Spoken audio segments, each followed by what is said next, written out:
السلام عليكم ورحمة الله وبركاته. ازيكم عاملين ايه؟ يا رب تكونوا بخير. النهاردة هنعمل مع بعض أكلة بسيطة وسهلة. هنعمل شوية كوسة مع فراخ بلدي ونعمل شوية رز. أكلة بسيطة وسهلة. غسلت الفراخ بخل وملح ودقيق وليمون ونجحتها.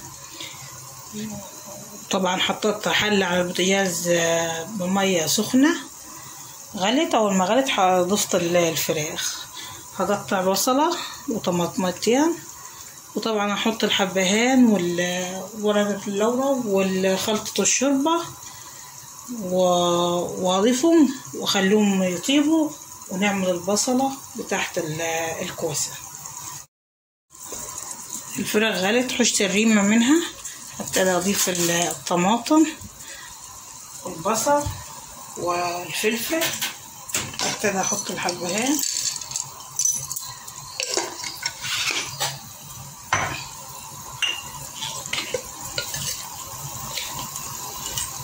خلطة الشوربة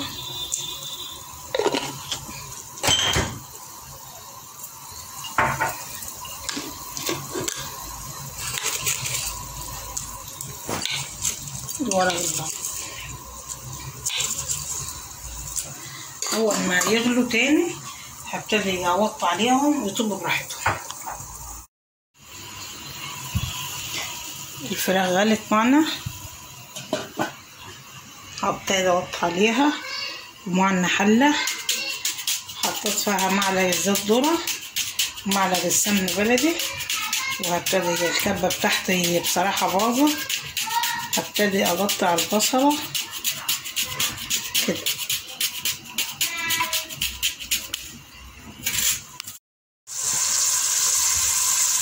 قطعت البصله، طبعا علقت عليها اول ما قطعتها. بعد كده هبتدي اوطي عليها عشان تطيب براحتها. وادي الفراخ معنا.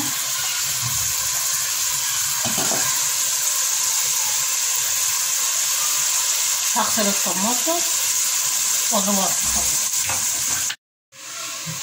طبعا غسلت الكوسه وقشرتها وقطعتها بالشكل ده.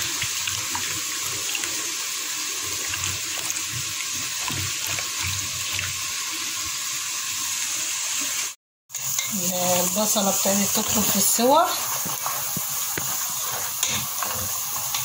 وانا ضربت الطماطم في الخلاط.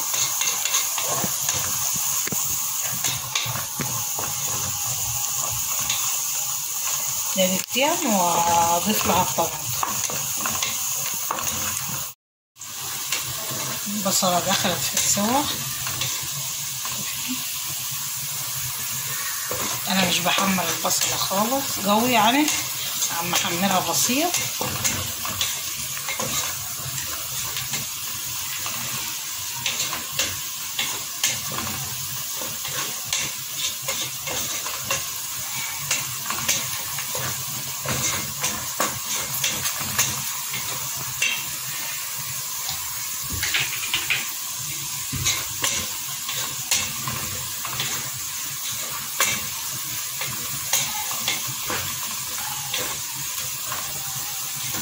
هضيف الطماطم.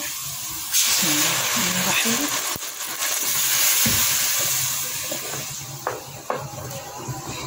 هكمل باقي الطماطم اضربها في الخلاط وارجع تاني. تغلية معنا السبكت. هبتدي اضيف الكوسة. بسم الله الرحمن الرحيم.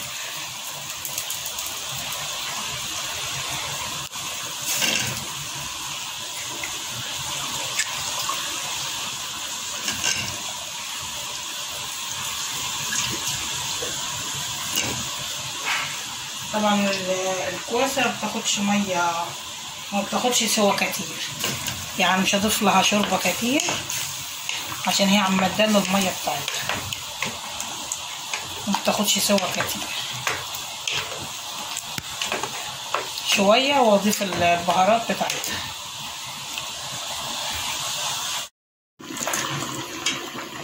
الكوسة ضربت تطيب، هضيف لها ملح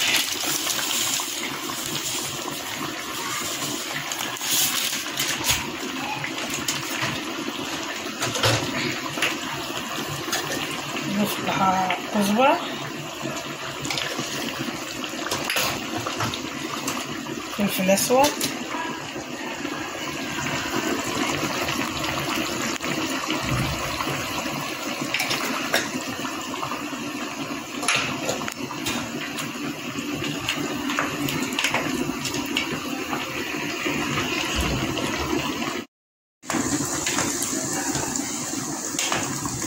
عشر دقايق وهطفي عليها واعمل الرز. وادي الفراخ دخلت في السوا.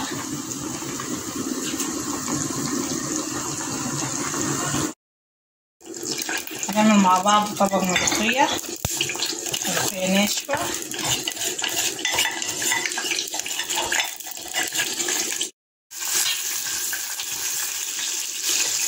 حطيت معلقة سمنة بلدي ومعلقة ثوم، وهبتدي اضيف الكزبرة، معلقة كزبرة، وعملت رز شعرية. معلش اصور معكم عشان الفيديو ما يبقاش طويل وكده قليل.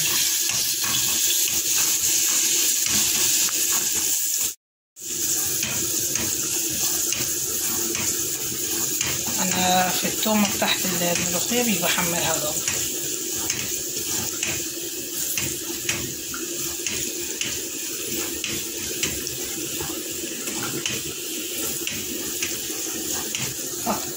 اضيف الشوربة تحت الفراخ،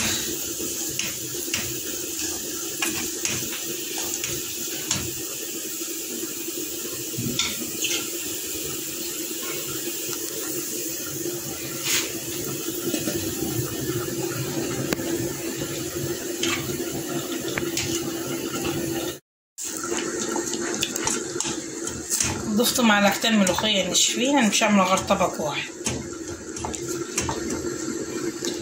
وحطيت مرقة.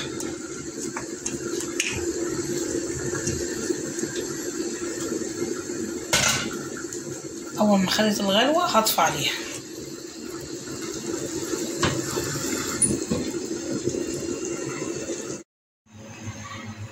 خلصت الاكل معنا. ادي الكوسة، ورفت الرز بشعرية، وحمرت الفراخ، وادي الملوخية، وخلصنا غدانا البسيط السهل. ما تنسونيش باللايك والتعليق. معكم مريم هتنهي الفيديو. ما تنسوش اللايك والاشتراك، وما تنسوش تفعلوا الجرس عشان يوصلكم كل جديد. والسلام عليكم ورحمة الله وبركاته.